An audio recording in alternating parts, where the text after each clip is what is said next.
Coming up on Inside California Education. So you're going to section off your notebook in 3 parts. We go inside virtual classrooms where both students and teachers are learning how to navigate school during a pandemic. But then all of a sudden we were closed and they were just, kind of thrown into like having to deal with it. Hear from students, teachers, and of course, parents. They don't have a lot of autonomy, but their life has changed just drastically. See what challenges districts are facing as they attempt to close the digital divide and reach students without internet or devices. Here's some information about how to get it all set up onto your Wi-Fi. Plus, statewide experts tell us what to expect when students return to school in the fall. It's not going to look like what we're used to. It's all next, right here on Inside California Education. Funding for Inside California Education is made possible by... Since 1985, the California Lottery has raised more than $34 billion in supplemental funding for California's 1,100 public school districts from kindergarten through college. That's approximately $211 for each full-time student, based on $1.7 billion contributed in fiscal year 2017-18. With caring teachers, committed administrators, and active parents, every public school student can realize their dreams. The California Lottery. Imagine the possibilities. The Stewart Foundation, improving life outcomes for young people through education.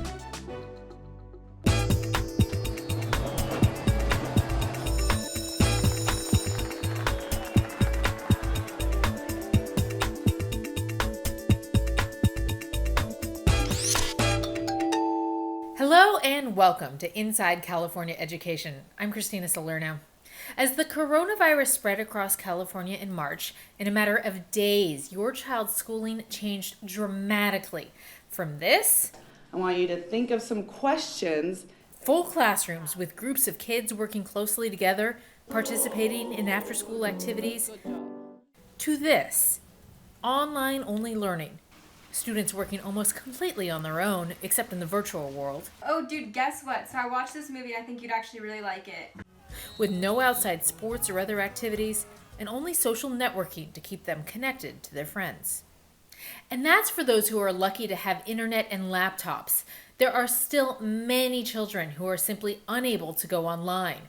That's just one of the challenges that California schools are facing as they attempt to educate and engage students during these unprecedented times. Let's begin by taking a look inside one first grade classroom. Virtually, of course. Welcome. Happy Tuesday. It's also Cinco de Mayo. Raise your hand if you knew it was also Cinco de Mayo. It's May 5th. Yeah. Erin Burrows is a teacher in the Santa Monica Malibu School District. Her students gather every morning on Zoom to check in and greet each other. Good morning, Teddy. Good morning, Elizabeth. Good morning, Elizabeth. Good morning, Cammie. Good morning, Kinsley. After every child has said good morning, it's time for some sharing. Today's theme is Child's Choice. I bought this Lego airport. It's homemade. So right here, this is where you come to your plane. Here's 2 seats where you sit down, 3 seats, and here's the airplane. As a teacher, what are some challenges of teaching over Zoom that are different from the classroom? As a kinder or first grade teacher, the challenge is really, it's not independent for them. And I think in the classroom, yeah, they're young and there's a lot that they can't do independently, but there's a lot they can do independently in the classroom. So, a virtual classroom, it's kind of like they need like sort of a sibling or mom or dad like on standby, and that's not always possible. A lot of my parents are working. Some are essential workers and still need to go in, and so childcare presents an issue. A lot of my parents are just able to work from home, but that is challenging as well because they have their own meetings and their own calls that they have to jump on.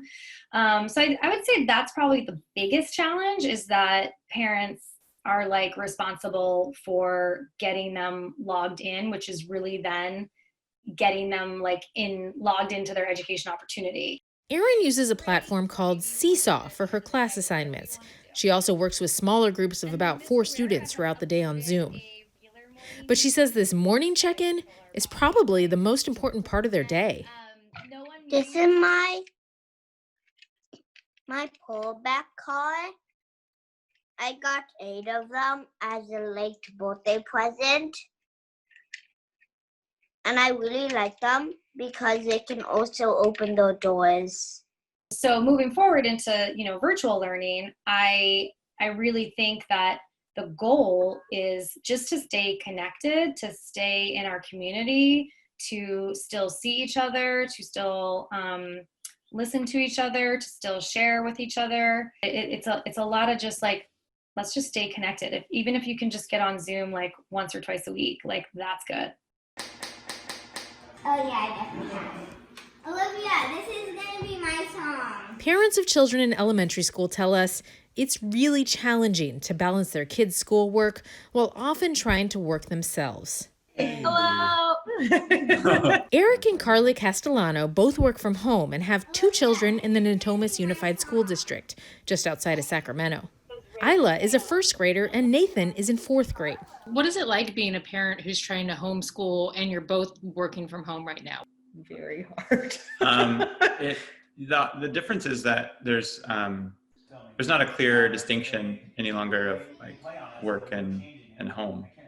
They're totally muddled together. And I think maybe for the first time since this began, we took this Saturday as a day of being like, no screen, no work. Let's just shut it down and have a day where we're not having we are not working. We're not fractured, right? I would say the best way that what word I've been able to use is fractured constantly. The Castellanos praise the Natomas School District for getting students online quickly. Both kids have schoolwork that keep them busy from about 9 a.m. to 2 p.m. every day. But that doesn't mean that there haven't been adjustments for them either. How is your online school going? How do you feel like everything is going for you right now? For me, it's going okay. I wouldn't say it's the best time I had it doing school. Actually, it's definitely not. It's pretty simple. What about you, Isla? How's everything going with you? Good, but it's good, but I don't like it, and everything's really easy. What don't you like about it? What's been a little bit hard? Like getting onto Zoom and doing everything with the computer. The kids went from having very limited screen time to using it as their primary method for school and to talk to their friends. The family focuses on the positive, like the trampoline that's come inside the house and the closer bond between siblings. But there's no denying that this is not normal life. As a therapist, I see like their anxiety is much higher right now than I've ever experienced. Having a hard time going to sleep or waking up in the middle of the night, having nightmares, where our kids are, I would say, both extremely well adjusted, they're happy kids. And so that stuff is, even though like we try to be really careful of what we talk about and answer at their developmental level and everything, but they still are hearing things. We heard from many teachers and parents who say that their number one focus right now is the social and emotional health of students. We asked California's Surgeon General, Dr. Nadine Burke-Harris, about what we should all be keeping in mind during these times of high stress and anxiety. The thing that I tell parents is that now is a really good time for us to give ourselves a break. And in fact, giving ourselves a break isn't just good for us, it's good for our kids as well. Because the most important ingredient for a healthy child is a healthy parent. How is stress impacting learning right now? And how much, I guess, should we realistically be expecting our kids to be learning when they're kind of in this state of stress?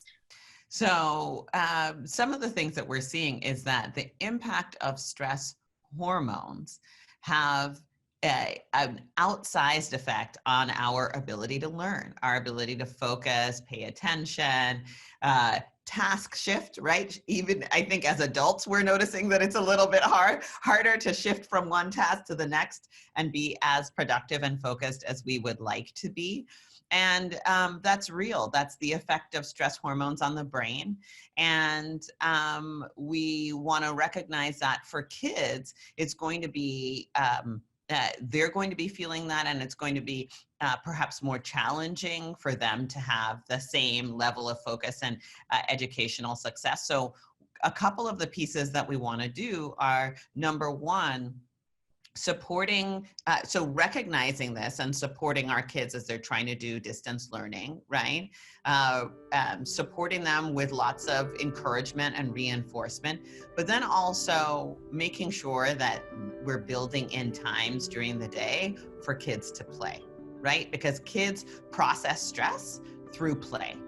And there's an opportunity for us to be playful with what's going on right now, right? And figure out some of our strategies, get a little silly with it, around how we as a family can cope with the new normal, which is, you know, being at home and dealing with this pandemic.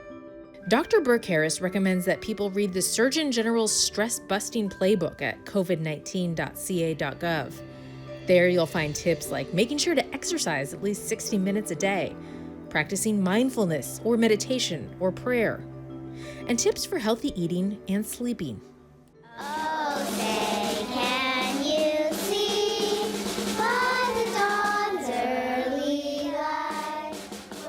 You can find all sorts of examples of creativity flowing from students, teachers, and schools as they've adapted to the new online format. From dancing and singing together, Oh, look at that. to reading stories, Looks like they're playing soccer, huh? How fun. And I like this picture because it reminds me of our school. and even visits from a California Supreme Court justice. Just invite you to ask me any questions that you like about the court system. But while many students are able to continue learning comfortably at home, there are many others who are being left out. All right, so here's the computer. Here's some information about how to get it all set up onto your Wi-Fi. Schools across the state rushed to hand out Chromebooks and Wi-Fi hotspots in the weeks after it was announced that schools would not be coming back for the rest of the year. At Jefferson School in the Natomas Unified School District, parents lined up in cars to take devices home as everyone practiced safe social distancing. We want kids to be able to, work at home, and if they need to ask questions, that their teachers are available there for them, which all of them are. But we don't want them to not do work, but we also want them to, take time with their families as well, because that's important as well. Other efforts are underway. Sacramento Regional Transit is deploying 10 Wi-Fi buses throughout Sacramento to help students access online learning.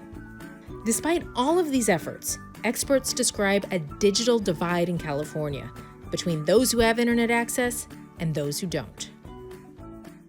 Just as an example, there are about half of the districts in the state report that virtually 100% of distance learning is online, and 100% of their kids have devices. And some big districts, went way out on a limb. Los Angeles, San Diego, and bought, lots of computers and hotspots for their kids to really fill the digital divide that existed. But in, about a quarter of the districts, something less than half the kids are online. And we are probably, we've closed the divide by about half, but we still have a long way to go. And so distance learning looks different in different parts of the state. Well, we know that low-income families, families of color, and families of students that are English learners are disproportionately impacted, especially by digital divide issues. We know in some families from our survey that, perhaps there's one device, but if a family has multiple siblings, all siblings, of course, can't be on the same device at one time. And so there's differentiation in who is being able to access what devices. One of the teachers we spoke with, Julie LaMarin, is so concerned about the digital divide that she's decided not to hold Zoom classes, so her students without computers don't fall even further behind. She's a high school teacher in the Sacramento Unified School District with about 100 students. This is my first period class, And what you can see is that on this front page are the announcements that I send out. She's posting 2 assignments a week on Google Classroom that take about an hour each for students to complete. For me personally, it was what's the best way to get my students access? I teach at a school, again, about 2,200 students in Sacramento, California. 61% of my students receive free and reduced lunch. And so one of the basic considerations for me was tech access. Some of them are English language learners, some of them are older siblings, some of them were working at jobs. And so my biggest goal was to make sure my students learned what was critical for the semester so that they could be successful going into 10th grade, 11th grade, and 12th grade, but also not necessarily taking up a lot of their time. Concerned about the digital divide, Julie volunteered with other teachers to hand out Chromebooks a few weeks after the district officially started distance learning. A lot of parents were really eager to get internet. We started at 1 o'clock, but by the time I got there, we had parents' cars lined up at around 12 o'clock already, just wanting to make sure they had access. A lot of what they're hearing is that there wasn't going to be potentially enough Chromebooks. So for the parents who were really eager, kids who were really eager, they made sure they got there early. At this point, they were provided 1 Chromebook per family. So if you had multiple siblings in the same site, you would only be able to get 1 Chromebook. And so there was a lot of just kind of just anxiety, making sure they had access. Julie says that before the pandemic, about 80% of her students would complete any given assignment. But now, with online learning, only about 25% of her students are doing the work. That's worrying to experts. We have huge inequities in our system. Inequities that we have unfortunately not paid enough attention to. But this has really made the inequities very, very stark. And those kids who have not been able to be connected are getting a very different kind of experience. We're definitely concerned about the long-term implications because we already know in the summer, most students experience summer learning loss. So, the time between when school ends and restarts, there's just generally loss that happens among students and they have to play catch up. We know that loss tends to already be larger among students of color and low-income students. And so what we're hoping and working with districts across the state to think about is how to pull together plans now for when school does restart to do things like assess where students are and be able to meet them where they are and provide them ways to accelerate that catch up. Of course, there's a group of students who won't be going back in the fall, and that's high school seniors. We spoke with 2 of them, Dylan and Melanie, who are seniors in the San Juan Unified School District.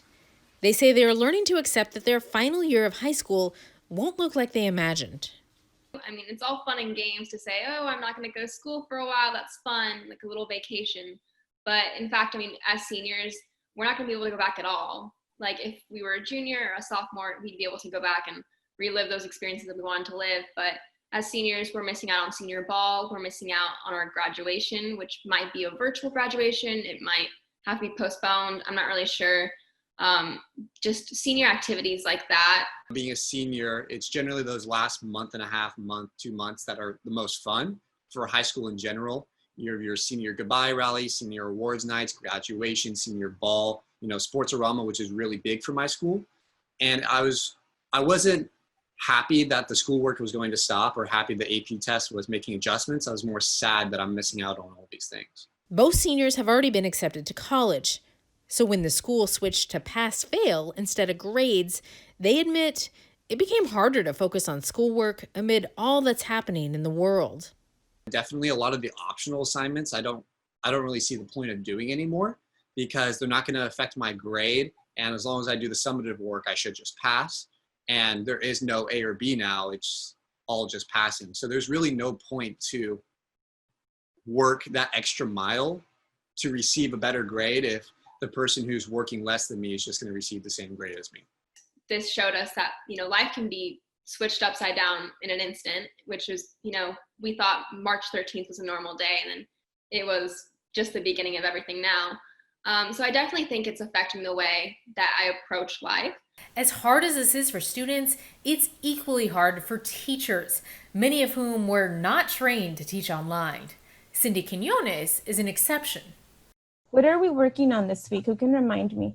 Cindy is a teacher in the Linwood School District in Southern California who just happened to earn a master's degree in e-learning right before the pandemic. And we end with what for that one?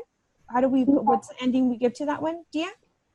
EST. EST for that one. What about Cindy's been recognized by her district for getting her students online swiftly and successfully. Now she's mentoring other teachers. I know a lot of teachers that I've come across throughout the years that they weren't too thrilled about Chromebooks being in the classroom, and they saw it more as a, here, go use it to play a game. Now they're learning that it's an instructional tool, that this is a direction that we're going to. This is a great time for teachers to get comfortable with this tool that everyone has in their classroom. Cindy meets frequently on Zoom with her 5th and 6th grade students, 3 times a day, every day. She keeps her lessons short, at 30 minutes or less, and is focused more on recaps than introducing new material. I really admire what she did and how efficient she was. There was absolutely no break in the educational process with Aaliyah and the other students. She was ready to go right away, and I love that. I'm really happy that we do have this opportunity to learn online, because not a lot of students have this opportunity to learn online, because I'm still going to the 7th grade next year. So to learn online and learn all I can is really great. Cindy's advice to other teachers is to keep an online schedule and to make lessons brief and to the point. She also encourages face-to-face communication to keep an eye on the more vulnerable students. We're still mandated reporters. We still need to make sure that our kids are safe. So within my meetings, I'm checking in.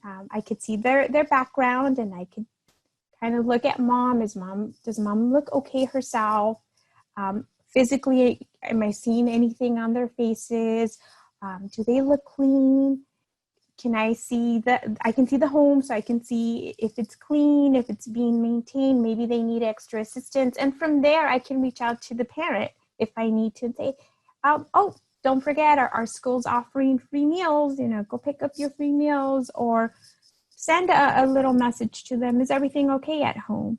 The state surgeon general also emphasized this point, saying it's so important for teachers to check in on their students right now and keep an eye out for potentially unsafe situations. Oh, that is the thing that I really lose sleep over, because what we're seeing across the state has been a 40 to 50% decline in child maltreatment. And we believe that is not because child maltreatment is going down. We believe that it's likely going up. But because kids are not coming into contact with the safe and stable relationship with adults where child abuse would be reported, right? So with kids being at home, not being at school, not being in their faith communities, not being in their after-school programs, right? They're missing those relationships with all of those caring adults. And so that is a thing where anyone, if you're an educator, if you are a community leader, anyone who works with kids, if you're a music teacher, whatever it is, thinking about some of the kids that may be more vulnerable and reaching out, whether it's just a text message or a phone call, or just checking in to see how they're doing and letting kids know that they still have these touch points and that they can, just checking in to see how they're doing, I think is really important right now. As we look ahead to when students return to school in the fall or beyond, we all know one thing: school won't look like it used to. Experts say that social distancing, staying 6 feet apart, may still be necessary. So that may mean that to do that, we have to use different parts of the school building to spread kids out.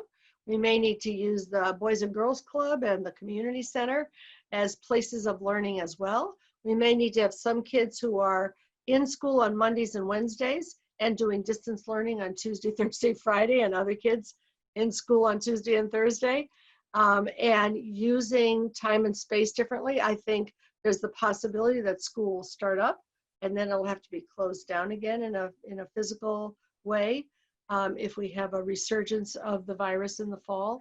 So flexibility is going to be hugely important. Strong personal relationships are going to be hugely important. And we've got to close this digital divide, because it's not just about the next few weeks of school.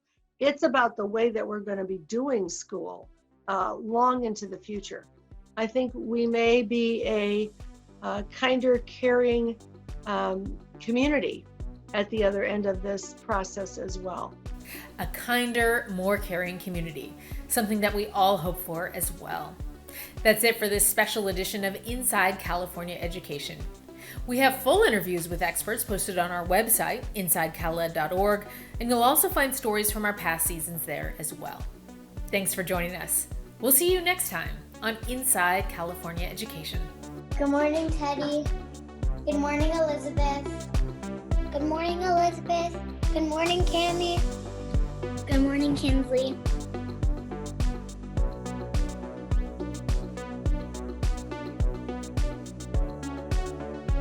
So I'm looking for those raised hands.